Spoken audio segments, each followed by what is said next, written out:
everyone, and welcome to Life and Death. And now, the host of Life and Death, the one, the only, the remarkably sensitive and handsome, Vic Heller. A very good evening, Miss Levinsky. A very good evening to you, sir. Oh, Lynn, did I hear you correctly? Remarkably sensitive. You did, in fact, hear correctly, sir. What happened to devilishly handsome? Remarkably sensitive and still devilishly handsome. I'll take it.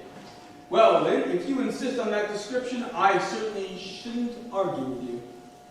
Shall we play Life and Death? Lynn, would you please introduce today's participants? My pleasure, Vic. Please welcome MacKay.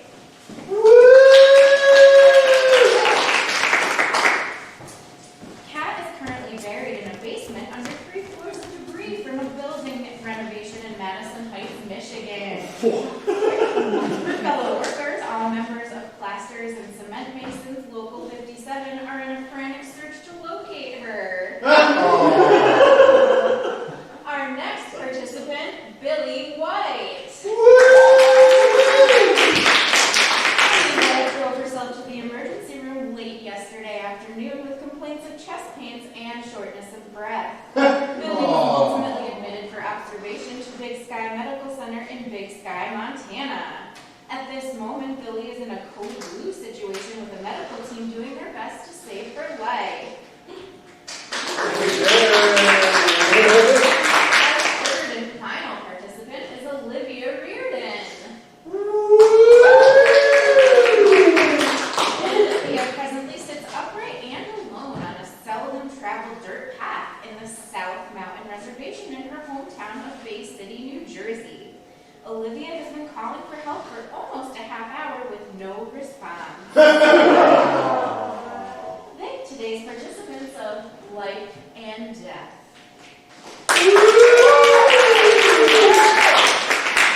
Welcome, players. Before we begin, let me explain our game to you and our studio audience. Today's participants, just before coming on stage, were informed by our production staff that they were in the process of dying. Indeed, a matter of life and death.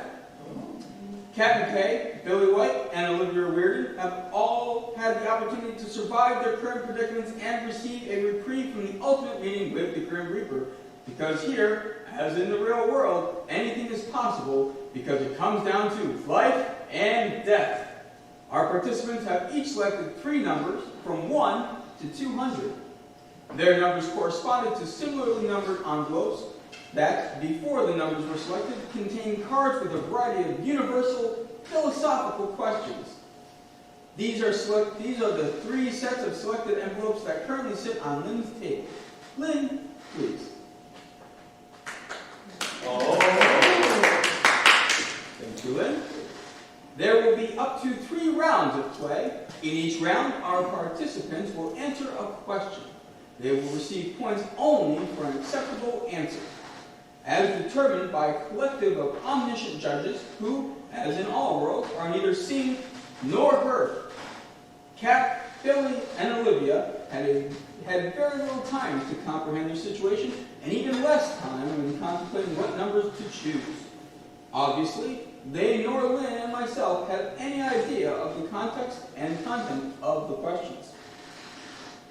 3 points will be awarded for round 1, 4 points for round 2, and the final round, round 3, if necessary, will be worth 5 points.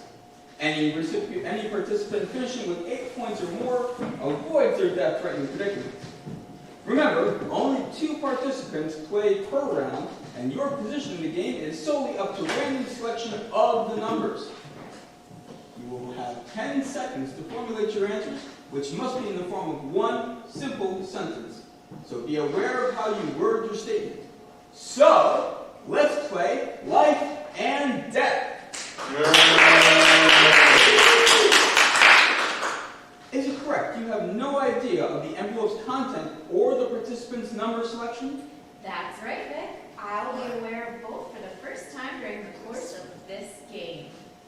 Then please, from one of the 3 sets of envelopes, Select one as we play Life and Death.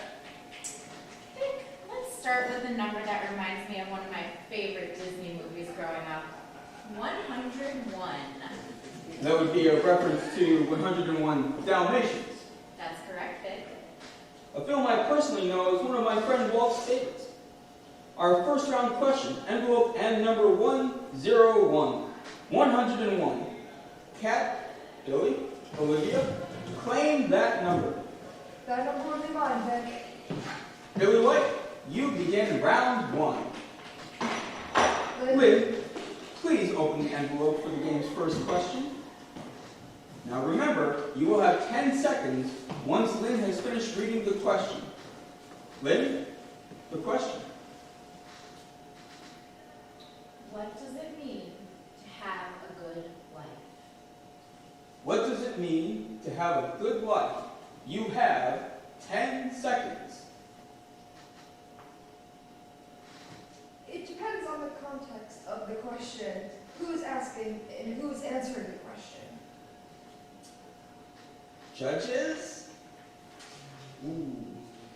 I'm sorry, Billie, no points will be awarded. At this time, let me introduce our guest analyst for his impression of today's proceedings. He's a two-time winner of Life and Death, and having beaten lung cancer and injuries suffered in an 18-car accident in a rare April blizzard in northern Minnesota. Please welcome Rusty Holmes. Welcome back, Rusty. Wish I could say I was happy to be back, Vic. Two-time winner. Yes. So how'd you finally give up the ghost? I was at home watching Game 7 of the Stanley Cup Finals. Overtime. Massive heart attack. No chance for a third visit to Life and Death. It was a quick demise. Well, Rusty, you look great and welcome home. To be honest, you have a great makeup team, Vic. Yes, we do. Rusty, your opinion of Billie's response. Well, Vic, I think Billie's answer avoided the question. Bottom line, there was no substance to her answer. Participants need to answer direct questions with direct, specific, substantial answers. Great advice, Rusty. Great advice. A big Life and Death hand for Rusty Holmes.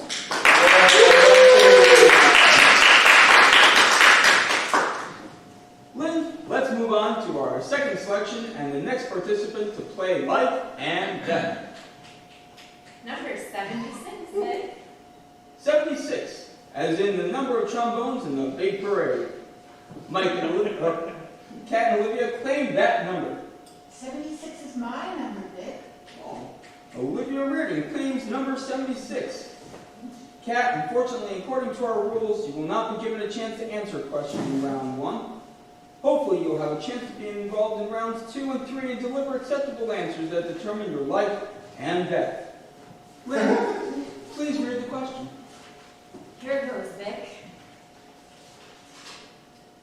Know thyself. Explain. Know thyself. Explain. More of a statement than a question, Olivia. You have 10 seconds. All together, 10, 9, 8, 7, 6, 5, 4, 3, 2, 1. Olivia, your answer, please. To know thyself, to accept who you are, love and embrace your faults as well as your successes. Wow, an immediate ruling. Congratulations, Olivia.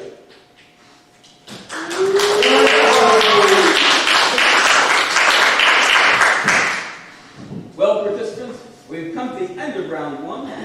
Kat MacKay was shut out of the round and cannot afford to be omitted from playing either of the last 2 rounds. Billie White from Big Sky, Montana, receiving 0 points from an unacceptable answer, also needs the next 2 rounds. Olivia Reardon, with 3 first-round points, leads this game of life and death. Shall we play round 2? Sure. Lynn? I'm ready, Vic. As you can see, I have the round 2 numbered envelopes before me. Then let's play life and death. Contestants, your second numbered choice envelopes are ready and in play. Good luck. Lynn, your first randomly selected envelope. Well, Vic, this is interesting. 2 of the numbers, 7 17 and 124 actually and coincidentally add up to the third number, which is 141. Interesting. 141. Is that your selection? It is. And that's life and possibly death. Contestants, claim that number. My number, Vic. Ooh, a much-needed successful selection. Kat, you're still in the game, so let's play Life and Death. Lynn, the question for Kat MacKay. Cat. Why?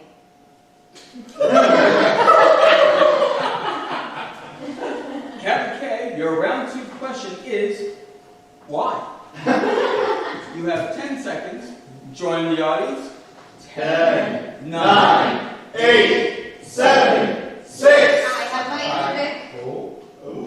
With 4 seconds left on the clock. What do you think, audience?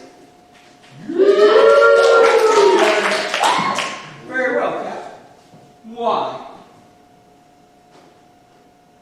Why not? Kat, I'm sorry, but apparently we have a late judge's decision. Rare, but not unheard of. Congratulations, Kat. You are still in the game, earning 4 points with that acceptable answer.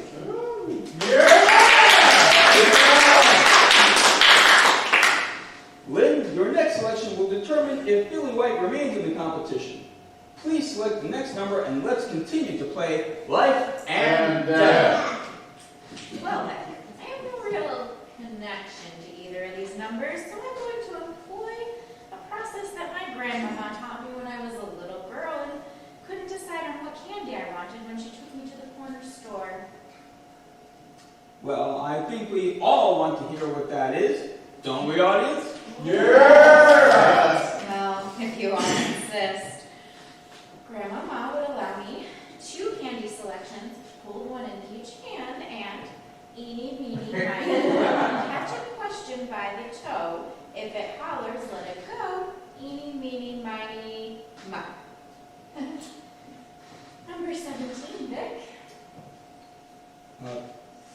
Billie, by your reaction, I can only assume that 17 is not your number. It isn't, Vic. Olivia? 17 is indeed my number, Vic. With Olivia's claim, we'll need to say goodbye to Billie White from Big Sky, Montana. Billie? Billie, that's life and death. Lynn, if you would. I'm sorry, Billie, but I need to announce you've been flatlined.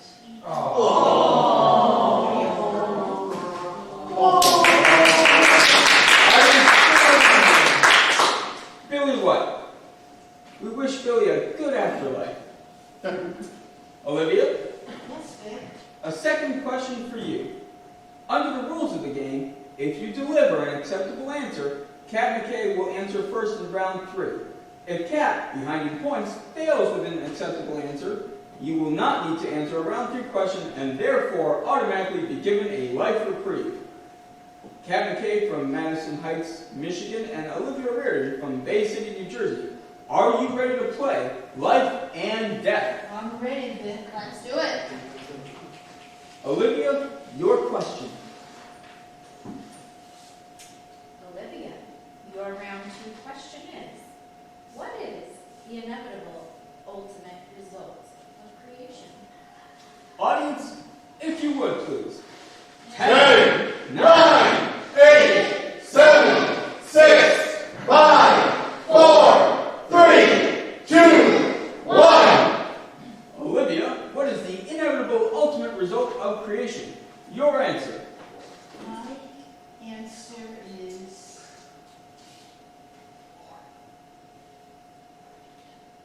destruction. Olivia's answer is destruction. I can feel the energy. Can you feel the tension, Lynn? I can, Vic.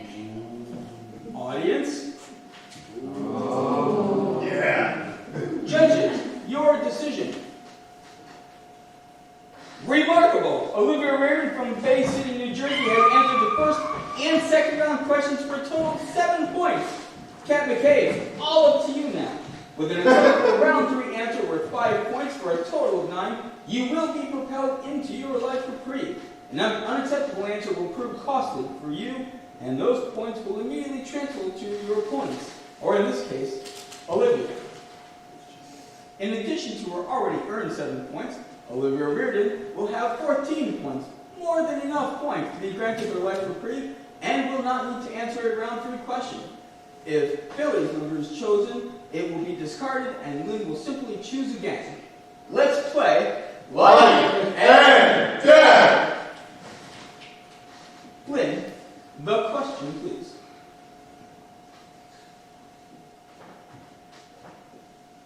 What a day!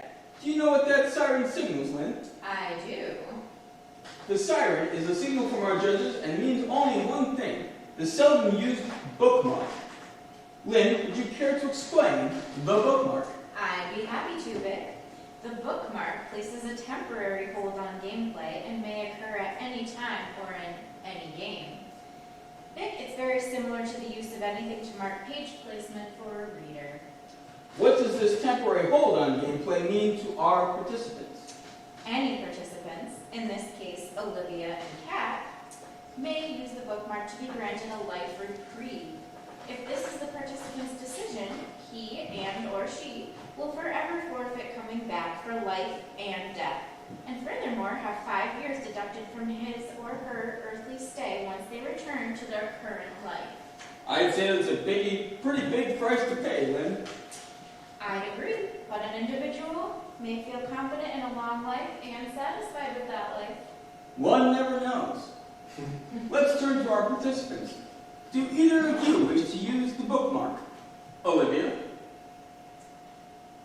Well, Vic, I'm 55 years old and in good health, and I hope to live at least another 20 years or so, but I'm not about to throw away 5 years or the chance of a second chance. A well-supported decision, Olivia.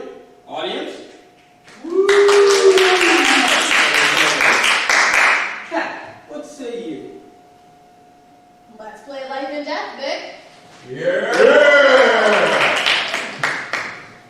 Lynn, you heard. Let's indeed play life and And death. Lynn, your choice. Mirror numbers. Let's go with number 31, Vic. My number, Lynn. Vic. Okay, Kat MacKay. It's very simple. Deliver an unacceptable response, you will be flatlined, and Olivia automatically lives. Deliver an acceptable answer, and you live, and Olivia plays on. Are you ready? As ready as I'll ever be. Then, Lynn, let's play life and Death! Lynn, It's a 2-part question, Vic. what a day, what a day. A 2-part question affects all participants. Kat MacKay, you must deliver your first part answer. If acceptable, you may continue on to the second question or pass that question on to Olivia. If her answer is unacceptable, she will be flatlined. If her answer is acceptable, she receives the round 3 votes and, in her case, moves on to a life reprieve, and you will be flatlined. If you answer both parts of the question correctly, your reprieve is granted, and Olivia will still have the opportunity to answer a round 3 question. Are you ready for part 1? Yes. Kat MacKay, let's play Life and Death! Lynn, the round 3, part 1 question. Jerry struggles with Ed to take away his apple. In the struggle, the apple falls to the ground. Both Jerry and Ed reach for the apple. At that moment, to whom does the apple belong? Jerry or Ed?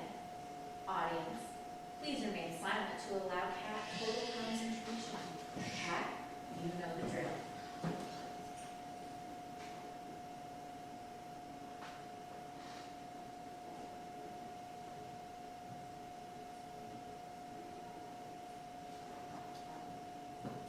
Cat MacKay, I need your answer. Vic, the apple still belongs to Ed. He was the last one to possess ownership of the apple, therefore, it still belongs to him, even though it lays on the ground with no one in his possession. Judges, congratulations, Cat. Thank you. Now, your decision on moving forward with the second question. It will be associated with the first question, and either way, you will be allowed to use all or part of that answer if you choose. Cat MacKay, answer or pass. The way I look at it, Vic, I can only imagine that the question will have to deal with who actually picks up the apple. I think the answer will be obvious, and that's what I'm afraid of. So, I'll pass for Olivia. You seem pretty confident, Cat. I've always been the hand on help. Sound advice. Well, let's not waste any time. Olivia, I'll need your immediate answer. Lynn, question for Olivia. Olivia. Jerry picks up the apple. Ed continues his attempt to get back the apple until Jerry takes a large bite of the fruit. At this moment, to whom does the apple belong? To whom does the apple belong? Remember, Olivia, the answer must move beyond the scope of Cat's answer. Your answer, please. The apple belongs to Ed. Based on the continued attempt by him to regain possession, the apple always belonged to Ed. Well played, Olivia, well played.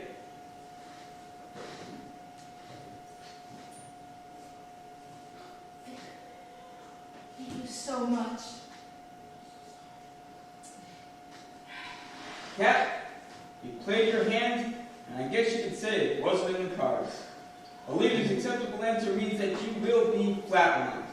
Cat MacKay from Madison Heights, Michigan, that's life And death.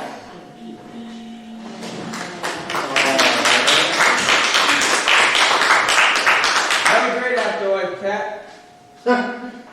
Olivia Reardon, 12 points, 3 acceptable answers, 1 under incredible pressure, and the ultimate prize, a life reprieve.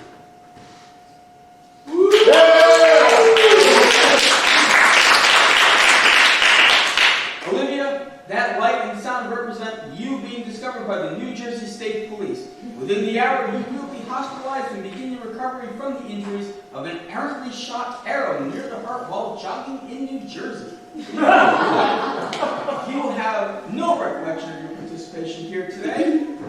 Lynn and I wish you the best and hope it's a long time before we welcome you back to play Life and death. For the judges, Lynn, and myself, good night, everyone.